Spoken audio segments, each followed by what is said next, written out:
Hi guys, Barbara here, and today I'm gonna be making these croissants. Aren't these beautiful? This is my first batch, and take a look. My second batch is right here. They were so good I had to make 2 batches. I promise you guys are gonna love these, alright? You're watching the Bear Pantry Show.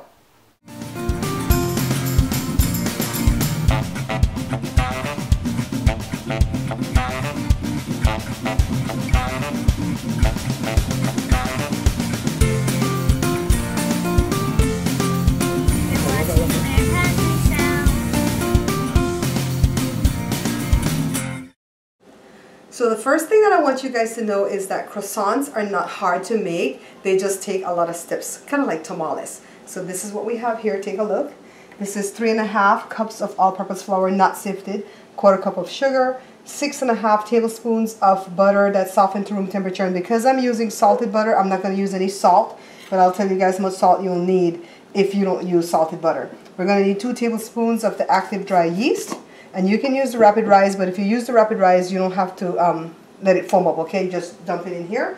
And this is 1 cup of, I get this hot water from the faucet. And all we have to do is this. Not too much. Stir it. And it'll foam up by itself, but I always steal some of the sugar from here. And allow this to foam up in like about 5 to 8 minutes. And then we'll be back to make the croissant. Before I start making the dough, let me go ahead and show you how to make a slab of butter. I bring my butter to room temperature, and then I just kind of stick it inside of a sandwich size Ziploc bag, okay? And you can use like a cup of butter like I did here, or a little bit more. Squish it out with your hands and then use the rolling pin to smooth it out. That's all there is to it. Go ahead and stick it in the refrigerator. Now let's make the dough. I'm adding the sugar to the flour. This is where you would add the salt if you were going to add salt, okay? Now here comes the yeast mixture. You know, put it inside the well and just kind of work it around. And now it's time for me to cut my butter in. And my butter again is room temperature. And I just go ahead and work this in completely before I start adding any more wet ingredient to this. And I know I'm going to need a little bit more water from the way the dough feels, but it's not going to be a whole lot, okay? So I want to go ahead and add this water a little bit at a time because I really don't want this dough to become too sticky. So I'm just going to work patiently with this. And then now it's time for me to go ahead and dump it out to the countertop. Let me get my ring off. And I always keep one hand dry and clean because I want to be able to test to see how sticky it is. So now let me go ahead and knead. Now, you know there's nothing much to kneading, just kind of work it back and forth on the countertop. And you know that I always stop at one point and go ahead and get my hands washed and dried because it works so much easier for me. So now just go ahead and knead it. And it takes as long as it takes, sometimes 5 minutes, sometimes 3 minutes, sometimes 8 minutes. Just work your dough into a ball. And then I'm going to go ahead and stick this in a bowl and cover it up, leave it on the countertop for about 2 hours. And then when it's ready, look, mine only took 45 minutes, guys. So I'm just going to go ahead and dump this out. It's very simple, you know, just a matter of working with the dough. Go ahead and re-knead this. You don't have to punch it down, but you can punch it, you know, especially if you're angry at it. But anyways, go ahead and re-knead. I'm going to try to make this into a rectangle as best as I can. And it doesn't have to be perfect. So then all I have to do now is kind of fold it in this way and then this way. And I still have a smaller rectangle yet. And then I want to go ahead and wrap this in some shrink wrap, but I don't have any. So I'm going to use this 1 gallon Ziploc again bag and close it up really, really well and then stick it in the refrigerator along with the butter. All right, guys, so I set it in the refrigerator and it's going to sit there all night, and then I'll see you guys in the morning. I'm starting pretty early the next morning, and what I want to do is allow my butter to thaw out for a little bit. I removed the dough and the butter from the refrigerator at the same time. I'm just cutting open the bag right now because I don't want this to give me any trouble to insert in the dough when it's time, okay? So I checked on the dough last night and it was kind of swelling inside this bag, kind of like the blob, but it looks perfectly fine right now. It's very cold. So what I want to do is go ahead and use my rolling pin to roll this out to about 8 wide, and the length of it, all I need is enough length that I can put the slab of butter like this on one end. And you know what? My butter feels kind of soft already. I should have put this back in the refrigerator for a little bit, but you know what? We're going to work with this. So all I need is enough dough to kind of flip it over like this. And then what I'm going to do is just turn it to face you guys so you guys can see. And I'm going to use my rolling pin now to just roll this out to a rectangle again. And I'd like for this to be about 8 wide and about 24 long. But if it doesn't get to be 24 long, it's perfectly okay, all right? Roll it out. Now, as I'm rolling, I can feel the butter oozing on the bottom. So let me check. See? Yeah. I'm going to go ahead and flip this over and just kind of cover up my handiwork here. And this is the kind of stuff that I want you guys to do, okay? Don't give up on cooking. When you mess up, just kind of cover it up because sometimes it comes out better. Now, let me flip it this way so you guys can see. I'm going to fold this right end to 2/3 of the way, the left end to 1/3 of the way. And I'm going to use my rolling pin to just go ahead and adjust the thickness. Seal up any gaps, okay? And I want this just a little bit wider or longer, and so that I can fold it in half, kind of like a book. And this is called a double turn. So see, easy as this. I'm going to use my rolling pin again to just go ahead and roll this to a rectangle. And I want to get it to about 8 by 24 again. Again, if it's not 24, it's okay. If you get it to about 19, 20, 21, that's fine. Flour it as you need to, flip it over as you need to, and then just go ahead and roll, all right? So now we're getting ready to do another turn. And this one is called a simple turn. And it's kind of like folding a letter. Just like, you know, if you're going to fold the paper to put it inside the envelope. Pretty simple. Now all I want to do is use the rolling pin to adjust this out a little bit. I don't want to get it long again. I'm going to set it on this baking sheet right here and then stick it in the refrigerator for about an hour. And then we're going to come back and deal with this.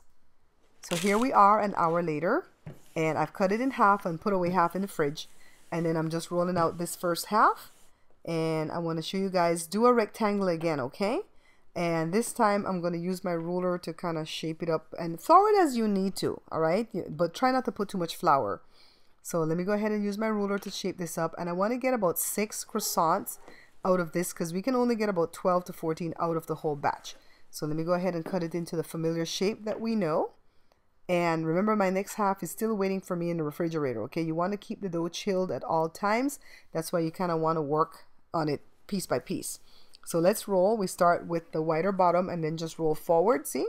Pretty simple. These are going to be big because we want to make sandwiches. Take a look at this other one.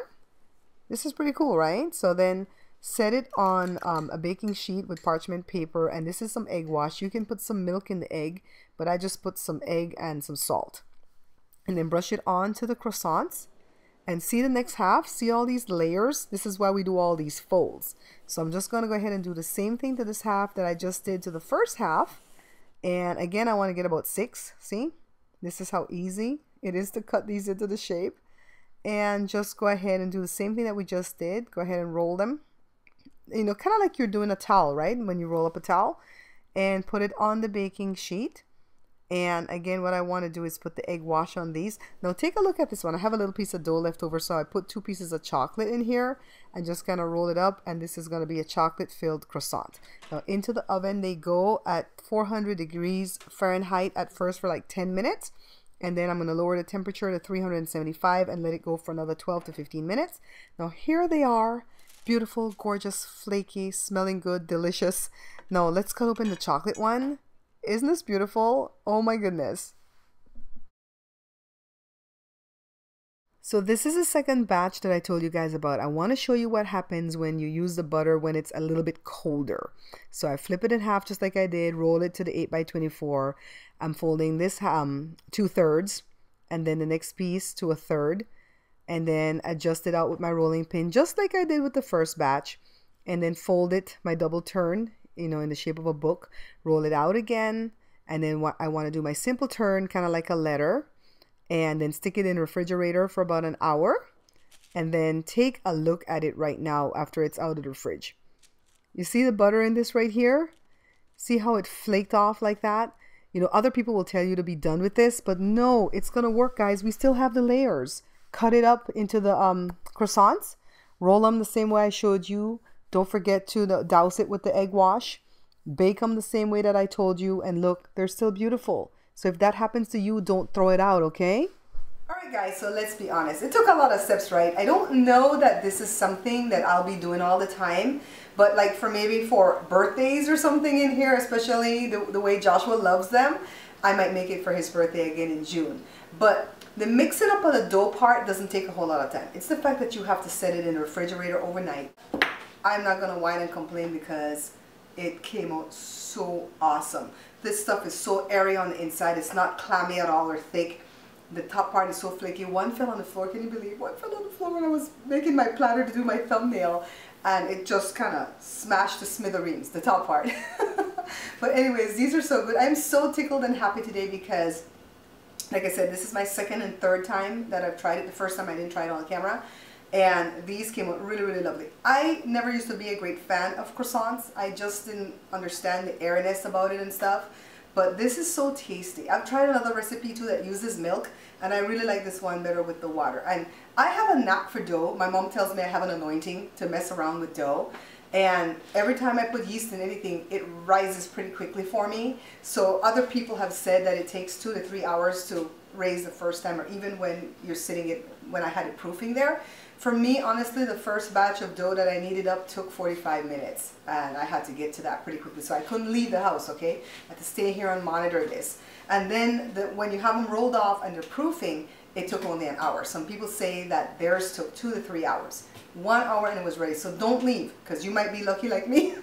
Anyways, I really thank you guys so much for watching the show. If you like this video, give me a thumbs up. Please share it for me with your friends and family. I really appreciate everything that you guys do to help me grow this show.